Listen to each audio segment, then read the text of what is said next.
What's going on, guys? Welcome to Movie Flame. I'm Morgan Ross, and today we are going to go over a few more castings that we got for the HBO Harry Potter TV series. I've been covering all of the castings for this series, so if you want to see more about the other cast, I'll link it down below so you can watch it after this one. Also, if you enjoy this video, please consider liking and sharing. It will greatly help to grow and sustain the channel.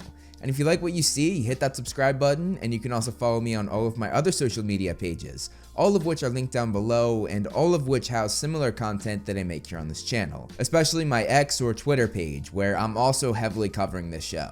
And speaking of my X or Twitter page, I actually posted about this. We have Dean Thomas, Vincent Crabbe, Gregory Goyle, Pomona Sprout, Cuthbert Binns, Poppy POMFREY, and GRIPHOOK.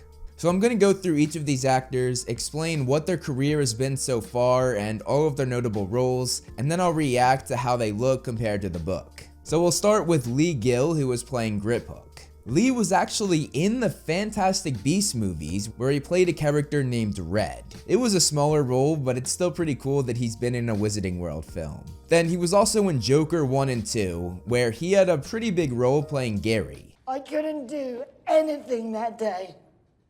I felt so small. I was reminded how powerless I really am. And he was also part of one of the most messed up scenes that is just so morbidly funny.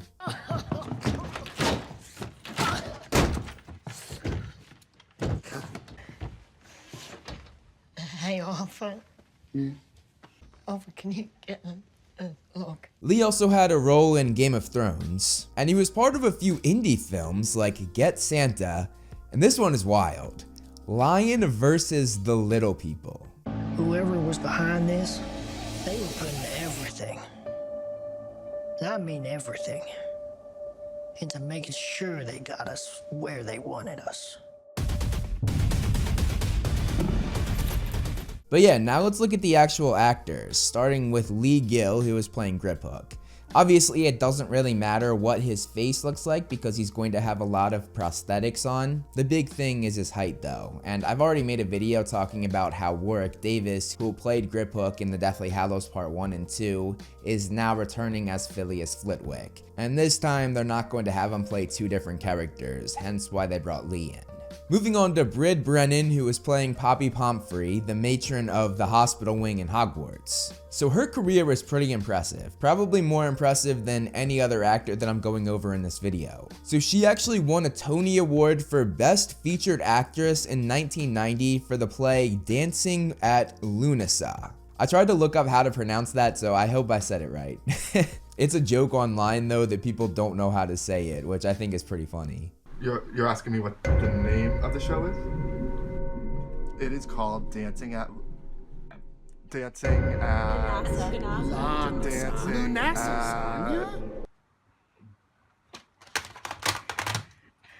Brennan also starred in the 1998 film that was an adaptation of Dancing at Lunasa, which was the role she played on stage. And on top of that, she was nominated 3 other times for her stage work, once in Rutherford and Son, The Little Foxes, and most recently, The Ferryman. And she was also in a short film called Room Taken. Strange things have been happening. Like, I've been hearing weird noises. Now, don't you be saying that I'm away with the fairies. Then we look at Brid Brennan as Poppy POMFREY, and she doesn't actually have a description in the book, but she is a very motherly figure, and I think Brennan really gives that off. She looks like a motherly figure, so I'm really happy with that casting, especially considering how great her career has been so far. Moving on to Richard Durnan, who was playing the character of Professor Cuthbert Binns, who was completely cut from the movies. But in the books, he is the history of magic teacher, and probably the most boring teacher in the history of Hogwarts. It's also said that he might not even know that he is a ghost who died. He just woke up one day in his ghost form and went to class. Such an interesting and funny character. And also, fun fact, in the Chamber of Secrets movie, they had McGonagall tell the students about the Chamber of Secrets, but in the book, it was actually Cuthbert Binns. And I'm curious if they're going to have him be the one to tell the class. Judging from the fact that he was cast, I believe that he probably will. But looking at Durden's career, he was in the Tim Burton Batman film from 1989, and he had a small role as a TV director. Then he was also in the film Agora in 2009, where he played Olympius, which was one of the bigger roles that he's done. He was also in the film From Paris with Love in 2010, and Churchill in 2017, and he was also in The Rise of Skywalker, which is always cool to say that you were in a Star Wars movie, even if he did play First Order Officer Number 6, meaning it was a very small role. He also has a few stage credits, and he was in a Shakespeare play in 1968, and more recently, he was in The Man in the White Suit in 2019. He also has a bunch of smaller roles in TV credits from the year 1988 all the way to 2023. And this was just a bunch of roles where he would play a character for like 1, 2, 3, 4 episodes, and that was pretty much it. And then looking at Richard Durden as Cuthbert Binns, the description of this character is that he was a ghost and was described as being ancient and shriveled. Overall, yeah, like he does fit that description pretty well. Just throw some glasses on him and add an effect to make him look like a ghost, and I think we have a perfect Cuthbert Binns. Moving on to Serene Saba, who was playing Professor Pomona Sprout. Hopefully she respects Harry Potter fans more than the last Pomona Sprout actor did, as Miriam Margolis said this about Harry Potter fans. I worry about Harry Potter fans because they should be over that by now. You know, I mean, it was 25 years ago, and it's for children. I think it's for children. They get stuck in it, and I do cameos, and people say, oh, we're having a Harry Potter themed wedding. And I think, gosh, what's their first night of fun going to be? Clearly she doesn't appreciate the fact that she was in one of the greatest movie franchises of all time and the best-selling book series of all time. But looking at Saba's career, she had some stage credits. She had a few leading roles, mostly in the early 2000s, including The Tempest, which was her breakout role in 2002. As for her film credits, she had a leading role in The Black Forest. For TV, she was actually in an episode of Doctor Who in 2020, where she was just there for one episode. Another notable TV credit was in Holby City, which was 4 episodes for her. And more recently, she's been doing voice work for video games, including Prince of Persia and a few of the Diablo games, but there she's just additional voices, so again, not too big of a role. As for Serene Saba as Pomona Sprout, so Sprout's physical description was being a squat little witch with short gray wavy hair. And obviously Saba is not squat, and I don't think that she's short either. But overall, I don't think that that really matters. I think she looks like she's going to be a good Professor Sprout. And now we get to the child actors, and we'll start with Gregory Goyle.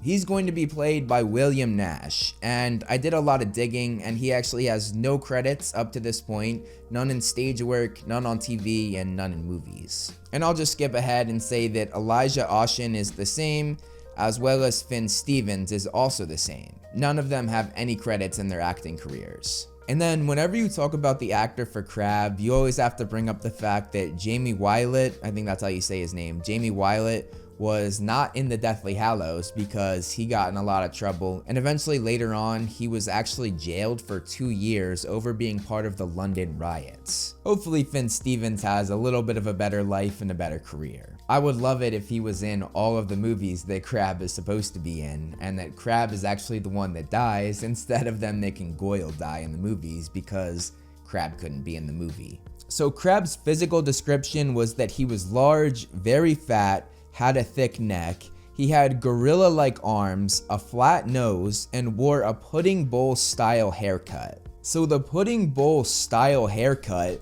is actually pretty spot on. Obviously Jamie Wylett had dark hair and this new actor has blonde hair. As for Finn Stevens as Gregory Goyle, Goyle's physical description was that he had small dull eyes, long gorilla arms, and he was short with bristly hair low on his forehead and broad shoulders. So that's always something interesting to me. In the book, Crabbe was actually taller than Goyle, but in the movies, Goyle was a good deal taller than Crabbe was. And overall, yeah, he looks great. Looking at Elijah Oshin as Dean Thomas, the obvious is that Dean Thomas in the books was black, and they did hire a black actor. He looks super sweet, so I'm excited to see him as Dean Thomas. There's not really much to say about the child actors because, well, they're child actors, and I don't really want to comment too much on how they look. And please remember that in the comments, guys. These are children. Don't be making comments that are just rude, hurtful, or anything else. It sucks that I have to say that, but I have seen some pretty bad comments. But other than that, let me know what you guys think in the comments below. I'm excited to hear what you have to say, mostly about the 4 adult actors. This is exciting, guys. We're getting closer and closer to the actual series. If you want to watch more of my videos on the HBO series, I have a whole playlist right here which goes over all of the news,